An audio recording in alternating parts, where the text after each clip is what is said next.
Hunt is a game designed to be easy to learn and fun to play, while offering strategic options to players looking for something more stimulating.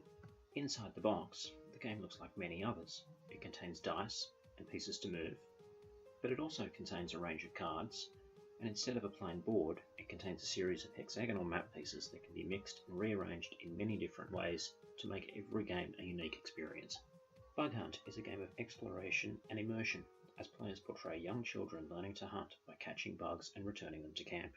It uses an innovative system where different parts of the map present varying degrees of risk and varying degrees of reward. Unlike many games, where a player's destiny is controlled purely by arbitrary die rolls, Bug Hunt offers players more choices to control the fate of the children they portray.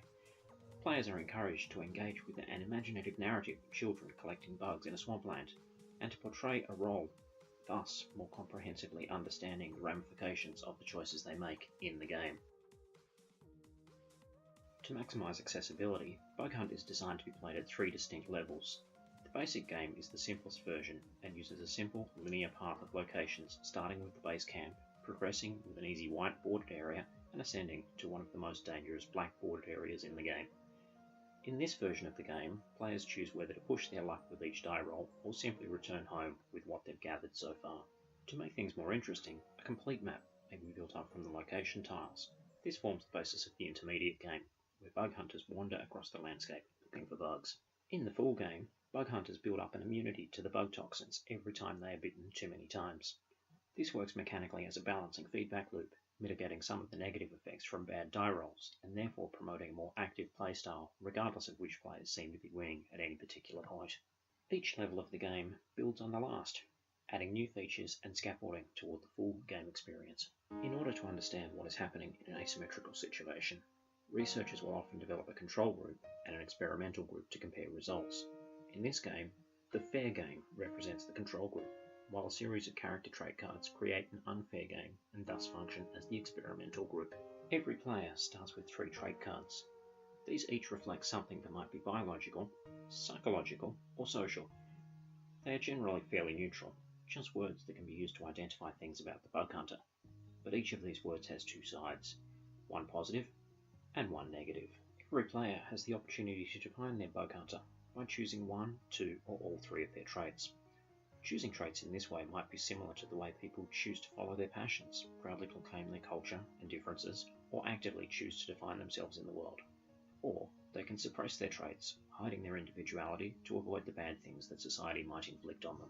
In the Bug Hunt Life's Not Fair experimental group, these traits are gendered. Male bug hunters gain the advantages shown on the trait cards, and they turn the cards in such a way that the white writing is facing toward them. Conversely, female bug hunters suffer from the disadvantages shown at the other end of the card. They turn the cards in such a way that the black writing is facing toward them. Players choose how many trait cards will modify their play experience, but they're not told whether these traits will be beneficial to them or detrimental until after they've decided. A player can take the safe route and hide all of their differences by returning the trait cards to the deck, or they can take a risk, embrace their diversity, and hold on to 1 or more of their cards. Once everyone has decided, it is randomly determined which players will portray male bug hunters, and thus gain bonuses, and which players will portray female bug hunters, thus gaining the penalties. When the game is concluded, players might keep their chosen traits, and then swap the genders of their bug hunters just to see how things might have played out differently. This experiential learning is the key to the game's educational offering. Rather than simply memorizing rote facts, it allows players to step into a liminal imagined space, safe and separate from the outside world, where themes such as gender imbalance can be played out and then discussed once the game has concluded. As an interactive and immersive experience, Bug Hunt is designed with components that might be used to integrate its lessons with a variety of school subjects. For example, a geography lesson might incorporate the game through discussions of swamps and wetlands, how people live in these areas, and the ecological issues facing the world.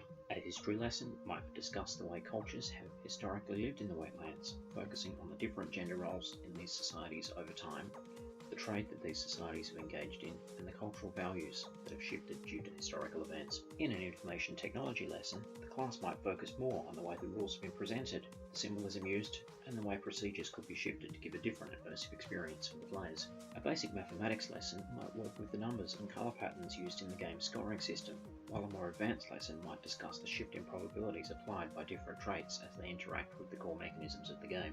A basic visual arts lesson might give students the chance to draw their own bugs inspired by those found in the game, and a more advanced lesson might see students drawing the bug hunters with gender-modified traits. But most of all, the game is designed to be fun to play, something that can be used in a variety of situations to provide an immersive experience that may be fair and balanced where everyone has an even chance of winning, or may be deliberately unfair to highlight societal issues. The core sociological issues addressed in Bug Hunt are framed from the perspective of postmodern feminism, where words are power, and the definition of those words can be used to define a person's place in society. Postmodernism, from a feminist perspective, focuses on differences and the exploration of defining oneself according to the terms available in a society. This is reflected by the ability for players to choose defining features to embody their bug hunter, and to see how these might impact on their chances of success in the game. This is not a game designed to give students a specific set of answers, but instead, it's a game designed to work as a tool so they might formulate answers of their own.